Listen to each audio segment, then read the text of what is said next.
Olá, eu sou a Anne e no vídeo de hoje eu vou falar sobre beta readers. O que é um beta reader? Um beta reader ou um leitor beta é uma pessoa que vai ler a sua história, analisar os capítulos, analisar a escrita, analisar tudo e te dar um feedback sobre a história. A ideia de você usar um beta reader é você ver o que está funcionando e o que não está funcionando depois que você termina de escrever a sua história inteira. Então é importante você ter ela inteira antes de você procurar beta readers e entregar a história para alguém ler. A ideia de você ter um ou mais, na verdade, porque o ideal é você ter mais de um, é realmente você ter essa primeira experiência com um leitor. É literalmente você saber como os leitores vão responder a sua história antes de você postar ou publicar em algum lugar. Essencialmente, um beta reader não vai corrigir nada diretamente na sua história. Ele vai te informar quais são os problemas maiores, se você tem muitos problemas com gramática, com ortografia, se tem muitos furos no seu enredo, se tem algum personagem cuja personalidade não está batendo muito bem ao longo da história, se tem inconsistências, se tem alguma parte que está entediante, se tem alguma coisa que não está legal realmente. Ele vai falar sobre tudo, se tem muita repetição de algum trope ou de algum clichê, alguma coisa assim. Vai te formar realmente tudo que tem na sua história, ou pelo menos essa é a ideia do trabalho de um beta reader. Em sites de fanfic e tudo mais, pode ser que você encontre beta readers que vão corrigir os problemas de gramática e ortografia, até correção e coerência na sua história. Mas se você quiser publicar ou mesmo alguma coisa na Amazon ou até procurar uma editora, eu recomendo que você procure um revisor para essa parte e use os beta readers só mesmo para ver o que está bom na história e o que não está, para eles te darem mesmo um feedback sobre o geral. O trabalho do revisor, é claro, é pago. Então, vocês têm que analisar bem o que vocês querem, qual o objetivo e ver o que vocês vão fazer e qual tipo de serviço vocês vão procurar. O serviço de beta reader, que a gente encontra em sites de fanfic, normalmente não é pago.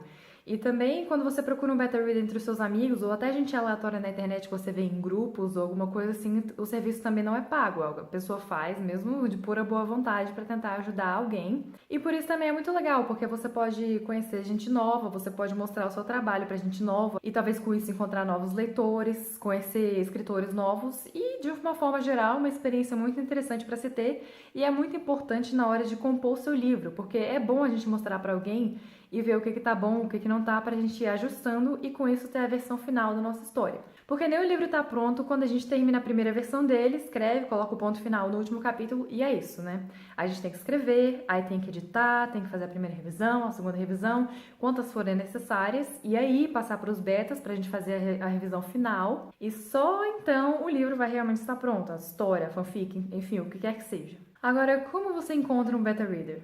Como eu comentei, tem alguns sites que oferecem um serviço. O Whale3 eu acho que não oferece diretamente um site, mas se você for nos grupos de Facebook você consegue encontrar.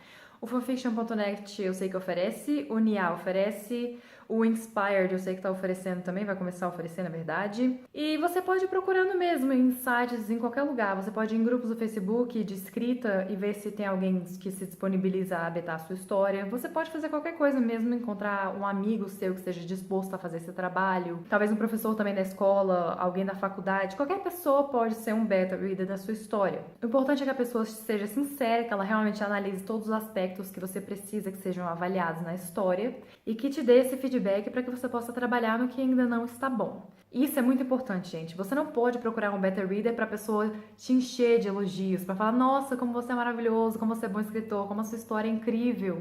Esse não é o objetivo. O objetivo maior mesmo é ver o que está funcionando e o que não está funcionando. Então isso quer dizer que podem ter coisas, com certeza vai ter alguma coisa que não está funcionando. Você vai ouvir, olha, isso aqui não tá bom. Olha, isso aqui não faz sentido. Esse acontecimento aqui, isso aqui é clichê. Olha, isso aqui eu já vi 1 milhão de vezes nas histórias por aí. Olha, esse personagem aqui, ele é meio idiota. Esse aqui eu não gostei. Sempre vai ter alguma coisa assim. Talvez a pessoa seja um pouco rude com você. E a ideia não é levar pro lado pessoal, porque provavelmente ela não vai estar querendo te ofender pessoalmente. Ela vai estar falando da história. E é muito importante isso. A gente precisa saber aceitar críticas. Até porque é dessa forma que a gente vai crescendo como autor e as nossas histórias vão melhorando. No começo pode ser um pouco difícil para você aceitar isso e você encarar mesmo o feedback como uma coisa positiva, uma coisa que vai ajudar você a melhorar, mas é muito importante que você consiga fazer isso. Agora, depois que você decidir pela betagem e tudo mais, quantos beta readers você deve usar e como essa betagem deve ser feita? Aí, gente, eu gosto de separar a questão de fanfics e a questão de livros que vão ser publicados ou que vão ser levados para uma editora e tudo mais. Se você for escrever uma fanfic, eu acho que um beta é o suficiente, até porque é isso que a maioria dos sites vai te oferecer, um beta reader só, e ele provavelmente vai corrigir os erros da história mesmo diretamente, ou então vai falar pra você corrigir. E só um é necessário mesmo, você não precisa de muito mais que isso. Ele vai te ajudar, vai fazer o serviço, tudo certinho. Ótimo, pronto, acabou, você mexe na história, faz as coisas que forem necessárias e é isso. Agora, se você estiver escrevendo um livro e quiser realmente publicar, colocar na Amazon ou ir levar para uma editora, eu recomendo que você pegue pelo menos uns 5, assim, no mínimo. 5 pessoas diferentes, de preferência pelo menos uma pessoa que você não conheça assim tão bem, pra pessoa ter mais liberdade de falar pra você se ela gostou ou não. É porque amigo às vezes vai tentar agradar, vai tentar não ser tão rude com você. Isso pode acabar afetando a betagem em si, porque, como eu falei antes, a pessoa precisa te criticar, ela precisa ser sincera. Não adianta ela ler uma coisa, achar ruim e falar: não, até que ficou legal, eu gostei sim, ficou legal, e mentir pra você, e você não vai chegar a lugar nenhum com isso. Você precisa de um feedback sincero, de uma coisa que te leve pra frente. Eu gosto de usar uma coisa na casa lá de uns 7, 8 beta readers. Tem gente que usa mais, eu já ouvi falar de gente que usa 50, que eu acho que é meio exagero, né? Até porque onde que eu vou arrumar 50 pessoas aleatórias que vão querer ler as minhas 300 páginas de livro? Eu que não sou ninguém na fila do pão, eu que, sei lá, né? É muito difícil uma coisa dessa, gente. Mas eu acho que pelo menos uns 5, assim, é o mínimo mesmo, mínimo que você precisa encontrar para poder ler e avaliar a sua história. Eu imagino que quando você é um escritor famoso, você pegue pelo menos uns 15, que eu acho adequado, e você deve ter um monte de escritor famoso que você conhece que deve ler o seu trabalho também. Eu sempre vejo nos agradecimentos dos livros grandes, assim, de autores famosos, outros autores famosos sendo lembrados como betas ou como pessoas que ajudaram na construção do livro de alguma forma. E eu realmente imagino que eles devam betar as histórias uns dos outros assim. Mas aí é outro caso, né? Uma coisa mais específica. E pra gente que tá começando, a gente pode se dar o luxo, por assim dizer, de ter menos pessoas lendo o nosso livro antes da gente levar pra alguém. Claro que se você quiser procurar essas 50 pessoas para avaliar o seu trabalho, você fica à vontade, quanto mais melhor, creio eu. Só que tenta filtrar bem as informações que você vai receber, porque eu acho que quando você chega nesse ponto, assim, fica difícil saber quem tá certo, quem tá errado, o que você pode absorver de útil e o que não é tão útil assim para você. Aliás, isso é uma questão muito importante para se analisar, porque você sempre tem que avaliar se o que a pessoa está te falando é relevante mesmo, ou se ela simplesmente não entendeu a história, se ela não prestou atenção, ou se por algum motivo ela simplesmente está sendo má com você, porque pode acontecer, uma coisa muito real. E aí você tem que tomar cuidado de deixar o seu ego de escritor de lado, porque às vezes a gente vai ouvir um comentário negativo sobre a nossa história e ficar, não, você só tá sendo ruim comigo, você tá com inveja, porque eu sou o novo Machado de Assis, porque eu sou maravilhosa, porque eu sou incrível, e você não gostou da minha história porque você é uma ridícula. Pode ser que seja verdade? Pode, mas pode ser que não seja verdade, pode ser que a pessoa não seja uma ridícula, pode ser que a minha história esteja ruim mesmo. Acontece, né? Fazer o quê? Mas você tem que ter esse discernimento, você tem que saber quando é uma coisa e quando é a outra. Por isso também ajuda muito ter mais de um beta reader nesses casos, porque você vai ouvir vários feedbacks e assim, se tem muitas pessoas falando que certo trecho está confuso, é bem provável que ele esteja confuso e você tenha que reescrever e colocar de outra maneira. Mas se só uma pessoa falou que aquilo está confuso, pode ser que essa pessoa esteja enganada. Ou pode ser que ela tenha sido a única pessoa que percebeu o problema ali e as outras não perceberam. Acontece, você tem que saber ver quando é uma coisa e quando é a outra. É muito importante isso aí também. E aí, mesmo depois de tudo que eu falei, de todas essas questões, de todas as explicações, eu sei que ainda vai ter gente que vai se perguntar: mas Anne, será que eu realmente preciso de um beta reader? Bom, aí vai de cada um. Eu sou da opinião de que todo mundo precisa de um beta reader. Eu acho que você tem que ter experiência pelo menos uma vez, porque a gente sempre pode melhorar, né?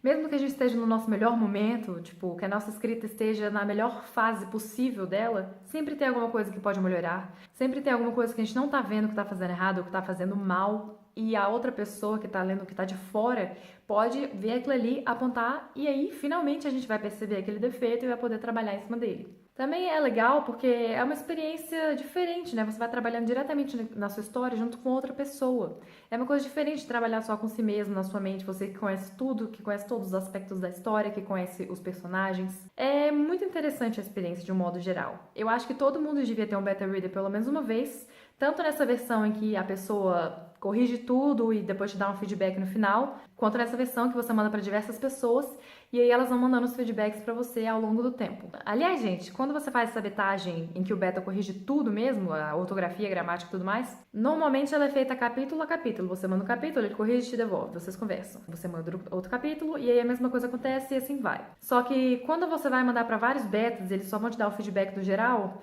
você pode fazer de diversas maneiras. Tem gente que gosta de mandar a história inteira, né, o livro inteiro, tipo 300 páginas, 200, 400, enfim. E aí o beta vai dando feedback de tudo, ou com você fazendo perguntas específicas, tipo, você gostou de qual personagem foi o seu preferido? Qual foi o cenário que você gostou mais?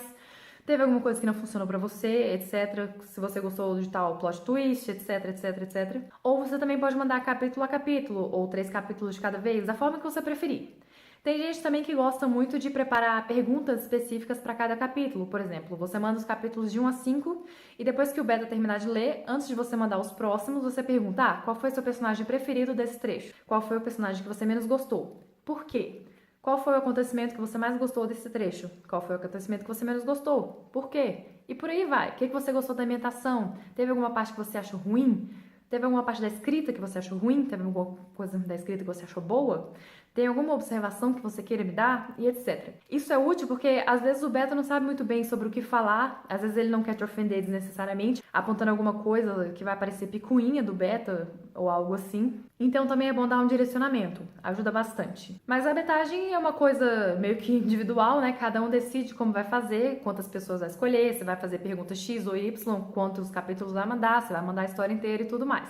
Você decide o que funciona melhor para você, qual a forma que você consegue lidar melhor com os feedbacks e como é que você vai fazer. E como eu faço? Bom, eu não terminei tantos livros assim na vida. Então, o que eu terminei inteiro, primeiro eu tentei mandar ele inteiro mesmo, 280 páginas. Eu mandei para umas 8 pessoas. E aí eu fui fazendo perguntas sobre o enredo em geral e pedindo também para eles deixarem comentários ao longo dos trechos sobre o que eles iam gostando ou não, porque se a pessoa não for anotando nada ao longo da leitura, ela com certeza vai esquecer à medida que ela vai lendo. E aí as informações que você estava querendo, né, aquele feedback inteiro do livro todinho mesmo, vai se perdendo e não é útil para você. Mas eu fui percebendo que mesmo quando as pessoas vão anotando, elas acabam esquecendo o que elas iam dizer naquela hora ou as partes específicas a que elas queriam se referir naquele momento. Então eu acho que daqui em diante eu vou talvez trabalhar daquela forma que eu comentei dos capítulos, mandando uns 5 capítulos de cada vez e fazendo as perguntas. Eu acho que assim eu vou conseguir extrair um feedback melhor e mais completo dos betas, e aí eu vou conseguir editar a história mais de acordo com o que eu queria mesmo. Mas se não der certo também, eu tento de outra forma da próxima vez e por aí vai, até achar um modelo que se adeque mesmo ao que eu tô querendo. Porque é isso que a gente faz sempre, né? A gente vai tentando, se der certo continua, se não der certo tenta outra coisa e vai se adequando. E é isso que eu tenho pra vocês hoje. Muito obrigada por assistir o vídeo. Se você gostou, não se esqueça de clicar no curtir aqui embaixo, que você ajuda muito na divulgação do canal. E contem pra mim a experiência de vocês. Vocês já tiveram betas? Vocês são betas? Como é que é isso? Vocês já tiveram experiência de betagem com alguém, fazendo a betagem ou recebendo a betagem? Quantos betas vocês normalmente têm? Como é que funciona isso aí? Vejo vocês nos próximos vídeos. Até a próxima! Tchau!